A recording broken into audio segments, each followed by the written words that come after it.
যে তেওঁ জুবিনদাৰ চিনেমা চাবলৈ আহিব নোৱাৰে, তেওঁৰ লগত 26জন চিকিউৰিটি আছে। কেইদিনমানৰ আগতে তেওঁ কৈ থকা শুনিছিলো যে অসমৰ MLA মিনিষ্টাৰ বিলাকে চিকিউৰিটি এৰি দিব লাগে। আমাকো কৈছিলে যে তহঁতি চিকিউৰিটি কমা। আমাকতো 3 পিচ চিকিউৰিটি দিছে, সৰু সৰু পিষ্টল লৈ থকা। তেওঁৰ লগত ডাঙৰ ডাঙৰ হাতিয়াৰ লৈ থকা জেড কেটেগৰী চিকিউৰিটি আছে 26জন। আৰে ভাই, তুমি ইমান ডাঙৰ হিৰো, তুমি বোলে জননেতা, বিজেপিয়ে সদায় কৈ থাকে বোলে তেওঁ সমান ভাল পোৱা মুখ্যমন্ত্ৰী জন্মই হোৱা নাই, তেওঁৰ লগত কেলে 26জন চিকিউৰিটি লাগে? মানে নহয় কওক? মোৰ মতে কালি তেওঁ 26জন চিকিউৰিটি থকা বুলি কৈ দিয়াৰ পাছত তেওঁক মই আহ্বান জনাইছো, তেওঁ 26জন চিকিউৰিটি এৰি দিব লাগে।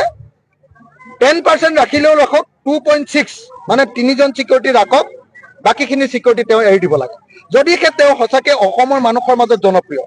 আৰু আপুনি ভাবি চাওকচোন, 26জন চিকিউৰিটি নোহোৱাকে যদি চিনেমা হল এটালৈ হিমন্ত বিশ্ব শৰ্মা আহিব নোৱাৰে, তাৰমানে অসমৰ মানুহে তেওঁক টিটকাৰি মাৰিব, অসমৰ মানুহে চাগে তেওঁক চেণ্ডেল মাৰিব বুলি ভয় কৰিছে, কাৰণ জুবিনদাৰ ন্যায়টো তেওঁ দিয়া নাই। 26জন চিকিউৰিটি লৈ আহিব লাগে নেকি? মইতো কালি চিনেমা চাবলৈ গৈছো, মোৰ 2জন চিকিউৰিটি আছে, মই 2জনকতো বাহিৰত ৰাখি থৈ গৈছো। মইতো এজনো লৈ যোৱা নাই।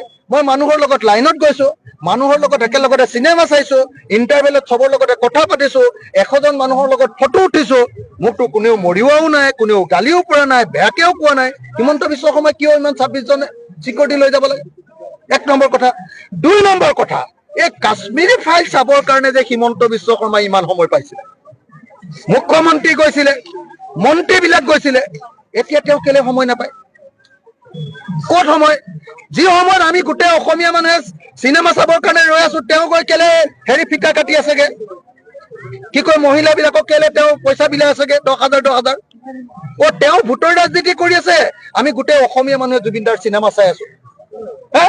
মই সেইকাৰণে দাবী জনাইছো, আৰু এনেও দাবী জনাও নজনাও তেওঁলোকে চিনেমা চাবই লাগিব, নহলে নোৱাৰে, নহলে অসমৰ মানুহে তেওঁলোকক এবাৰ উৰাই পঠিয়াব। তেওঁলোকক মই দাবী জনাইছো যে অতি সোনকালে কোনোবা এটা হল আপোনালোকে বুক কৰক। অৱশ্যে আপোনালোকে মানুহ যোৱা হল নকৰিব, বেলেগ যদি টিকেট কটা মানুহ থাকে আপোনালোকক কোনোবাই গালি দিব। সেইকাৰণে আপোনালোকে ক'ৰবাৰ চুকৰ হল এটা লওক, তালৈ কোনো মানুহ আহিব নোৱাৰাকে আপোনালোকৰ পুৰা চিকিউৰিটি দি দিয়ক। গুৱাহাটীৰ চব চিকিউৰিটি বিলাক তাত লৈ লওক, লৈ আপুনি যেনে তেনে চিনেমা চাওক। নেচালে কিন্তু অসমৰ মানুহে হিমন্ত বিশ্বক বহুত বেয়া পাব, আৰু বেয়া পালে কিন্তু 26ত গু হাৰণ দিব, হয়নে নহয়? সেইকাৰণে মোৰ পৰামৰ্শটো হ'ল, অলপ কম ভোটত হাৰিবৰ কাৰণে হলেও তেওঁ এবাৰ হিমন্ত বিশ্ব শৰ্মাই মানে হেৰিয়াৰ চিনেমা চাবই লাগিব। কাশ্মীৰী ফাইলছৰ কাৰণে অসমক অৰ্ধচুটি দিছিলে নে নাই? এতিয়া সেইকাৰণে আমাৰ জুবিনদাৰ চিনেমা চাব